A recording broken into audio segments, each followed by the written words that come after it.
Good to see you guys. It's been a minute. Now that I'm done with my holiday break after the 12 days of MLB rankings, it's time to react to an article written by Jim Bowden of The Athletic, where he goes over the top 15 remaining MLB free agents and makes a prediction as to where they're going to sign this offseason. We still have some really talented players like Pete Alonso, Alex Bregman, and even Roki Sasaki available on the market, so I'm interested to see what Jim Bowden has to say. He may not be right all the time, but he is an insider. He's a former GM. He has some knowledge. So let's go ahead and see what his predictions are for the remaining 15 players on the free agent market that are really worth it. So we get to start, of course, with Roki Sasaki, which I think we can all agree is the best remaining free agent right now on the market. The dude is 23 years old, and just to be lazy and not really be creative, he's the Japanese Paul Skeens. Throws 100 miles per hour, has disgusting stuff, and he's going to be an impact player as soon as he touches the field. The interesting thing about Sasaki, of course, is that he was posted, so you're not going to be able to just give him any contract you want. You have to use your international signing pool money in order to get Sasaki. I will say I'm going to make my predictions before I see what he says. I think Roki is going to be a San Diego Padre simply on the reasons that Yu Darvish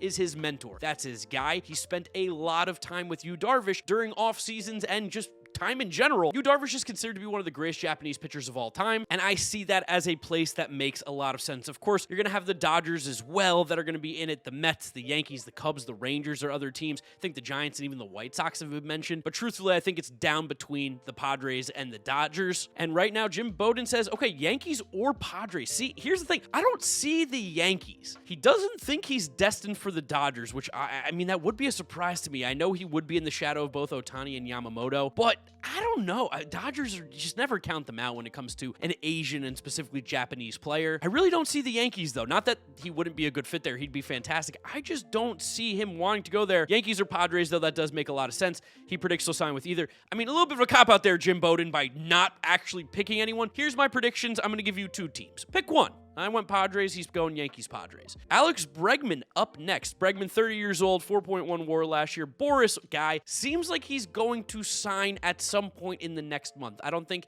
he's going to be one of the last free agents to sign. I don't think he should be. He is a good baseball player, but we've seen some Boris clients go deep into the season, right around spring training, even when spring training starts, before they sign, and Bregman feels closer to that than a guy who was going to sign early, as we've known. We know that he's turned down 6 years for $156 million to stay in Houston, which I can't really wrap my head around that. I feel like that's a pretty fair contract for both sides. Doesn't seem like he's going to go to Houston. I still think that the Red Sox and Nationals have to be in on this guy. I know the Nationals aren't really linked right now, but he just makes so much sense. So for those reasons, I'm going to go that Alex Bregman's going to be a Boston Red Sox. I think in that team, in that ballpark, in that lineup, he would be an amazing piece and turn that Red Sox team into a serious American League contender, more so than they already are. What did Jim Bowden go with?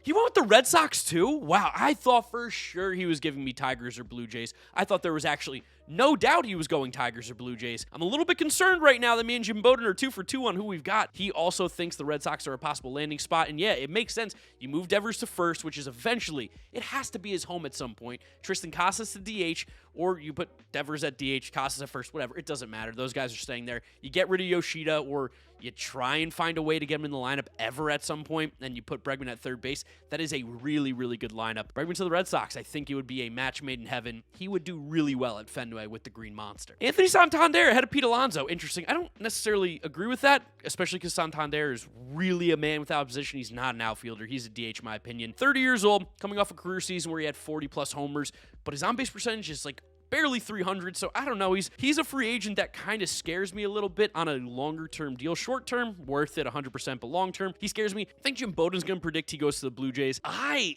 know I had the Royals as the team, but it doesn't seem like they're going to spend, even though I feel like he'd be such a good fit. Anthony Santander, where could he go if it's not going to be the Blue Jays? Or is it just the Blue Jays? Is that the team that's interested? I feel like the Angels' name has been thrown around. I kind of like the Giants a lot for Anthony Santander. I'm going to go with Giants. I think they need to make one more move to that lineup, and I think Santander would be really good, the switch hitting option there. Give them a legitimate power bat in that lineup more so than they currently have, and that is a much better team with him than without him, especially with some of their acquisitions with Willie Adames now. Matt Chapman in that lineup would be good. Jim Bowden has him going to the Blue Jays. I mean, at some point they have to get a free agent, right? They're not just going to constantly get turned down and turned down and turned down, but having him doesn't really make them a contender still in the American League East to me. I still think they have a lot of issues with that team, and it feels like a weird thing when you should really be dedicating all your money to get Vlad Guerrero Jr. on a long-term contract. You can't let that guy walk. Any dollar not spent towards Vlad Guerrero Jr. right now is a waste of money, but he would make their team better. Blue Jays, I could totally see. Pete Alonso, I mean, it's simple. I think he's a New York Met. I can't see him going anywhere else. I don't think he really has a ton of suitors on the market. I mean, yes, the Mariners should be going after him. I think the Pirates would be the perfect landing spot for a guy like Pete Alonso. He makes so much sense in Pittsburgh. That would be amazing, but these teams are not going to spend the money. They're not going to go after Pete Alonso. It's going to be the Mets. What does Jim Bowden think it's going to be? I know the Angels' name has been thrown around a little bit too. Yeah, it's the Mets. I just don't see anybody else. Who's going to pay him? Who's going to give him the contract that he wants? They're talking about Prince Fielder type comps with his contract. 9 years, $200+ million is absolutely asinine for Pete Alonso. I mean, there's just no way that anybody does that. And I think it ends up being a 3 to 4 year deal for the Mets. I'll say it right now, 4 for 120. Why not? Who cares? $30 million a year is too much, but I could see that being a good middle ground for both. Jack Flaherty. Interesting. I haven't thought about where Jack Flaherty could go. I know a lot of people are linking him to the Orioles right now because they just really haven't addressed the pitching market and lost Corbin Burns and only added Charlie Morton. I like this idea with him to the Braves, although he hasn't been connected with them much. The Giants were a team I thought about earlier in the year. Maybe he goes back to the Tigers. Is that a possibility? Truthfully, I don't know. Maybe I won't be making a guess on every single player. Where does he have Jack Flaherty going? Tigers are a possibility. Braves. Okay. Yeah. I mean, the Braves could use, I think, one more starting pitcher, especially with the fact that you're getting Strider back from a major injury. Reynaldo Lopez's arm was a little, or I shouldn't say arm, health was a little bit shaky down the stretch. Same with Chris Sale. You can't ever have too many innings, and you are losing Charlie Morton, who gave you a ton. I do like the Cubs, Giants, and Blue Jays as other teams too, although Blue Jays, I guess they could use him. They could definitely use him, actually. Giants definitely could. Cubs, I mean, he's better. He would make a lot of these teams better for sure. Tanner Scott, I believe it was Talking Jake says that he thinks he's going to the Braves. I know the Mets just checked in on Tanner Scott. I don't believe that he's going to go there. I think the Dodgers are interested. I think the Red Sox are interested. I could see the Red Sox spending on him and then kind of being done. So I'm going to go with the Red Sox. So Jim Bowden, dude, what is happening? I originally had the Blue Jays, and I think the Blue Jays should go after Tanner Scott. I think that would be a really, really solid addition to their bullpen. Diamondbacks, Rangers also included. All right, Tanner, we're agreeing a lot. I really think the Red Sox are about to make a strong push and go for it because there's an opportunity in the American League. It is wide open. The Red Sox are definitely capable enough to be a contending team if they make a couple more moves. All right, next up, we've got Jurickson Profar. I mean, it has to be the Padres, right? It has to be the Padres for him, and he has, the Padres. I know other teams could use him. They're talking about how the Braves would be a good spot. I agree. I think he would make, God.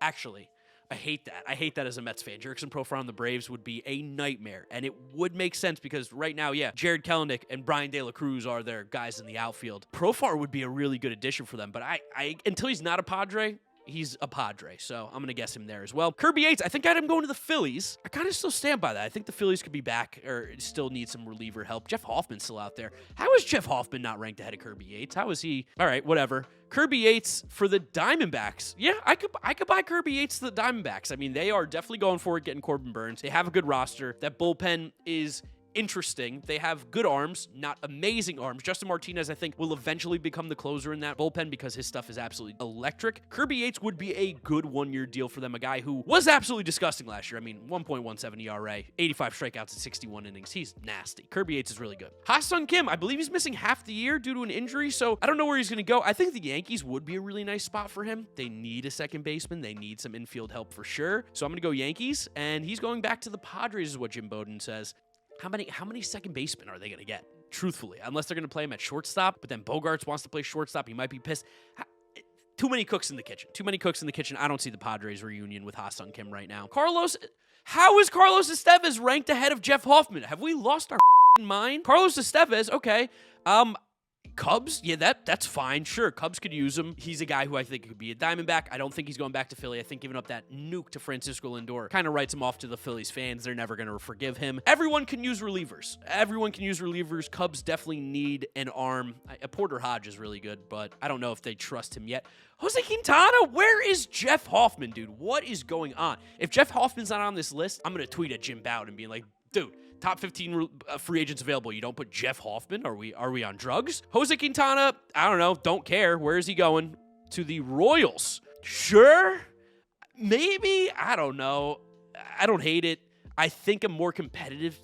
I shouldn't even say more competitive because the Royals are competitive. I guess they do need some pitching depth because they lost Brady Singer, but they could have Chris Bubich go like he's saying. Is it time that they call up some of their prospects maybe? Do they have any guys that are particularly ready at the top level? I don't think so. They just signed Michael Lorenzen, which I think is kind of that Jose Quintana guy. So I don't see the Royals. I could definitely see all three of these teams, Giants, Tigers, Padres as well. Okay, thank God Jeff Hoffman's here. I was so zoned in. Jeff Hoffman at 12. I think a lot of teams should be in on Jeff Hoffman. I think everybody should be in on Jeff Hoffman. He also apparently might want to become a starter again, which I don't mind. I'd love the Mets to take another shot on him too as another reliever that could be starter. Nationals for Jeff Hoffman. I kind of like what he's saying down here. I like this group of names between the Braves, Red Sox, Rays, Royals, Tigers, Astros, Nationals. I think the Astros could be a really nice spot for Jeff Hoffman. Tigers would be, all these teams really do make a lot of sense. Nationals, if they grab him, they're going to be a sneaky good team yet again. Nick Pivetta, I don't particularly love talking about him because I don't know how he doesn't go back to the Red Sox. He kind of screwed himself by turning down the qualifying offer from them. It doesn't really make any sense because, like Jim Bowden said, I don't think he'll get close to that on the open market. And trying to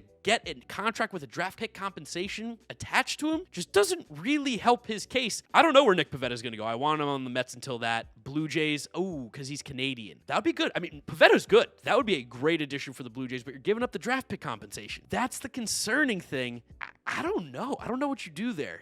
Do you give up a draft pick for Nick Pivetta? I don't think so. I think that's why he's still available. I think stuff-wise and peripheral-wise, everyone agrees that Nick Pivetta is a talented pitcher, but it's just that draft pick comp is attached, and he turned down $21 million for a year.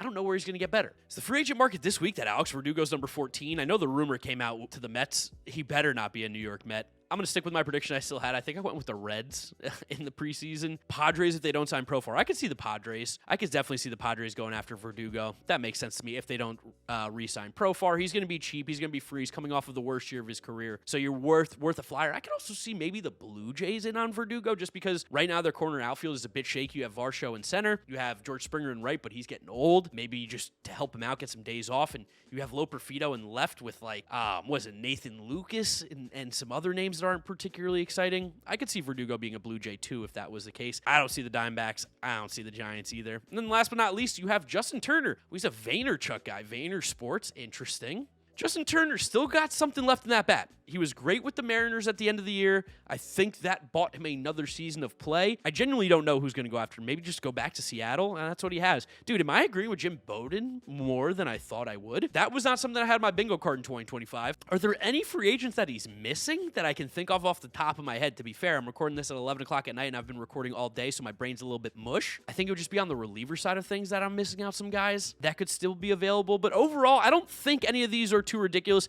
It's crazy. There's still so much talent available on the free agent market. There's still a bunch of guys available on the trade market. There's a lot of offseason left. Spring training doesn't start for at least another month. Pitchers and catchers reporting at some point in February. I can't wait, though. I'm super psyched for the 2025 season. I'd love to know your guys' predictions on where the top free agents are going down in the comment section below. Where do you think they're going to sign? I'd love to hear what you have to say. Drop a like on the video if you did enjoy it, as well as don't forget to subscribe to the channel so you don't miss out on any of the baseball content coming at you. Follow me on all my social media, GiraffeNeckMarc. Links are in the description. And that's where I'll wrap it up. You guys know the drill from here on out. YouTube recommends you watch this video, and this is my most recent upload, so click through those if you have not yet seen them. Thank you guys for watching, and I'll catch you all on the next video. Bye!